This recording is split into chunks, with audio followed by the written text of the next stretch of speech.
আপনাদের যে দ্বন্দ্বটা ছাত্রকে এবং দ্বন্দ্বটা সে বিষয়টা বলছেন। আজকে যে আপনাদের অবস্থান, সেই অবস্থানের ভিত্তিতে আপনাদের সকালবেলা যে সমস্যাটা হয়েছিল আপনার নামাজের সময়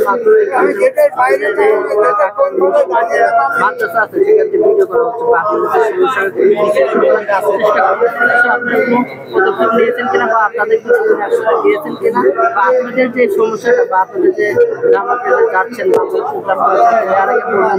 আপনার কাকে মসজিদ ছেড়ে দিয়েছেন এবং আমরা অনলাইনে দেখেছি। তারপরে আপনি এই অবস্থাটা কেন করতেছেন বা আপনাদের জামাতের প্রথম যে ইজতেমাটা করবেন এই বিষয়ে আপনারা কতটুকু মানে আওতায় দিয়ে গেছেন বা স্বরাষ্ট্র মন্ত্রণালয়ের কথা বলছেন সেক্ষেত্রে আপনারা কি দিয়েছে আপনাদের আশা দিয়েছে ইজতেমাকে করতে পারবেন বা যারা আসলে আপনারা অবগত আছেন যে কয়েকদিন আগে 5ই নভেম্বর একটা সমাবেশ তারা করছে। এটার উদ্দেশ্য হচ্ছে আমাদের হযরতজি সাদ সাহেব কান্দলবি যাতে বাংলাদেশে আসতে না পারে। আজকে 15 বছর ধরে তারা অন্য সরকারে যখন ছিল 15 বছর ধরে তারা এককভাবে বিস্তার করে গেছে, প্রভাব বিস্তার করে আমাদেরকে প্রথম ইজতেমা করতে দেয়নি এবং মার্কাজের মধ্যে বৈষম্য আছে। আমাদের দেয় 2 সপ্তাহ, তারা নেয় 4 সপ্তাহ, কিন্তু 2 সপ্তাহ যে দেয় এই 2 সপ্তাহে মাদ্রাসা কিন্তু তারা ছাড়ে না, মাদ্রাসা তাদের দখলে, ছাত্র তাদের, আর আমাদের কোনো ছাত্র তারা এই মাদ্রাসায় নেয় না, আর এই মাদ্রাসাটা টোটালি তাদের দখলে। আপনি একটু আগে আমার সাথেই এখানে ছিলেন, আপনি দেখেছেন নামাজের মধ্যে ছাত্ররা ওখান থেকে ছবি তুলতেছিল, ভিডিও করতেছিল, এটা নিয়ে একটা হট্টগোল হয়েছে, এইমাত্রই আপনি দেখছেন। ওরা এখনো ওখানে বসে আমাদের যাতে এই সমাবেশ নষ্ট হয়, এই সমাবেশ যাতে জাতির কাছে ভুলভাবে যায়, এটা ওখানে বসে অপপ্রচার চালাচ্ছে। এটা তাদের কোন শক্তির কারণে তারা ছাড়তেছে না, তাদের এমন একটা শক্তি পিছনে অদৃশ্যভাবে কাজ করে, তারা এ সরকারকে তারা মানে না এবং উৎখাত করতে চায়। এই যে বৈষম্য বিরোধের জন্য এত মানুষ মারা গেল, তারপরও তাদের মধ্যে যে বৈষম্য যায় না, তারা আজকে প্রকাশ করছে আমাদের আসতে দিবে না। আমরা এখানে আসার উদ্দেশ্য এক আল্লাহর জন্য মিলিত হয়েছি এবং আল্লাহর জন্য ভাড়ে দেবো।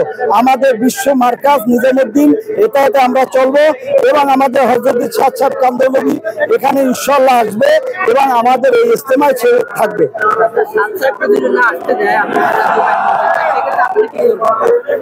আমরা আল্লাহর উপরে সুপর্দ করবো। আমরা তো তারা তো আলেম, তাদের তো আমরা কিছু করতে পারবো না। আমরা আল্লাহর কাছে দোয়া করতেছি, আল্লাহ যাতে আমাদের 2 পক্ষকেই এক করে একভাবে আগের মতো ইজতেমা করার তৌফিক দান করেন।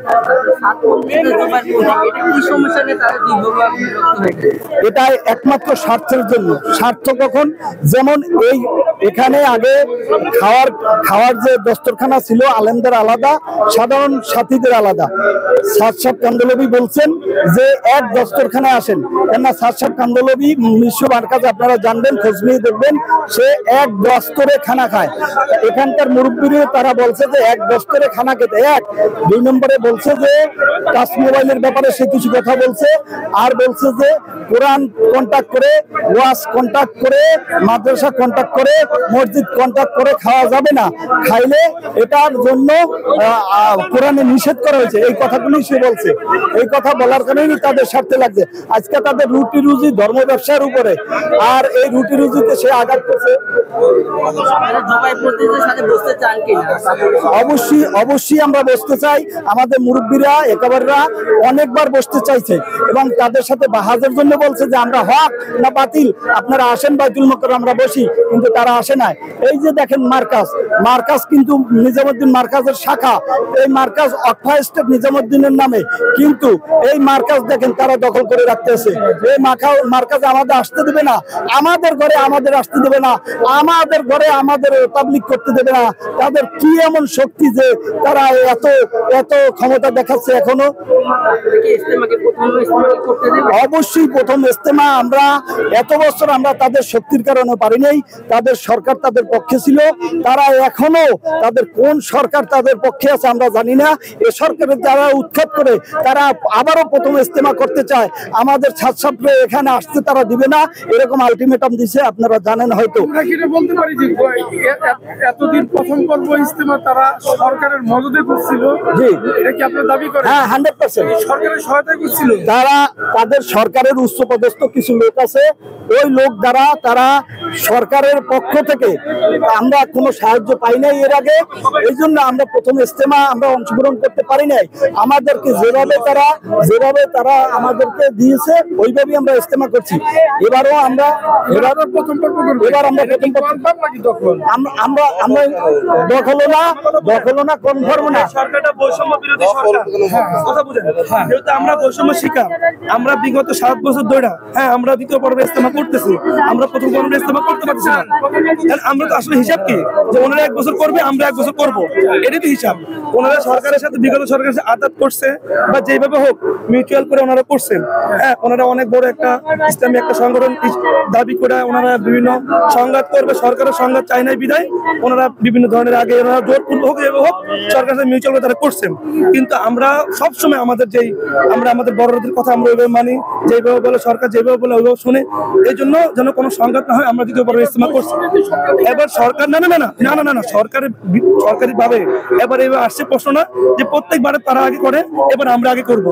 14 দিন তাদের না আমার দাবি না, সরকার যে আলটিমেটাম দেওয়ার পরেই তারা 5 তারিখে কিন্তু সমাবেশ ডাকছে। এই যে 5 নভেম্বর হয়ে গেছে। না তারা সমাবেশ ডাকছে কেন? যে এই 14 দিন হয়ে গেছে না কেন তারা ডাকছে সমাবেশ, কেন ডাকছে তারা? এই যখনই সরকারের দিকে বলছে যে কাকরাইলে কোনো বৈষম্য থাকবে না, ইজতেমায় কোনো বৈষম্য থাকবে না, তাদের মুরব্বীরা ইজতেমায় আসতে পারে, আমাদের মুরব্বীরা কেন আসতে পারবে না, এই বৈষম্যটা দূর করার জন্য আমরা ইনশাআল্লাহ আমরা সরকারের কাছে আমরা জোর আবদার করব। যেহেতু তাদের মুরব্বীরা আসতেছে তাদের ইজতেমার মধ্যে, আমাদের মুরব্বী আমাদের যারা আমরা আমিন মানি, আজকে একটা প্রতিষ্ঠানে দেখেন প্রত্যেকটা প্রতিষ্ঠানে একজন চেয়ারম্যান থাকে যারা সবাই মেন মানে, আর ওনার সুরাই নেজাম ওনারা যারা চাইতেছে ওনারা 7 দিন পর মনে করেন একজনকে মানবে। এখন মনে করেন যে আমরা আমির মানি, প্রত্যেকটা জিনিসে আমির হয়। আল্লাহ রাসূল হাদিসের মধ্যে আসছে তোমাদের 3 জন থাকবে একজন আমির নির্বাচন করো। তারা যেহেতু আমরাও চাই তারা যদি মুরব্বী আনে, আমাদের প্রথম পর্বের ইজতেমা আমরাও চাইতেছি এবার, আর আমাদের ইজতেমায় আমাদের মুরব্বীরা আসবে ইনশাআল্লাহ। তারাও চাইতেছে, আপনারাও চাইতেছেন। তারা তো বিগত বছরগুলো করে আসছে। তারা দাবি করতেছে তাদের লোক নাকি আপনাদের চেয়ে কয়েকগুণ বেশি। আজকে তো আপনারা দেখছেন আমরা কোনো আজকে দেখেন তারা বিভিন্ন প্রোগ্রামগুলো মাদ্রাসা ছাত্রদের করতেছে।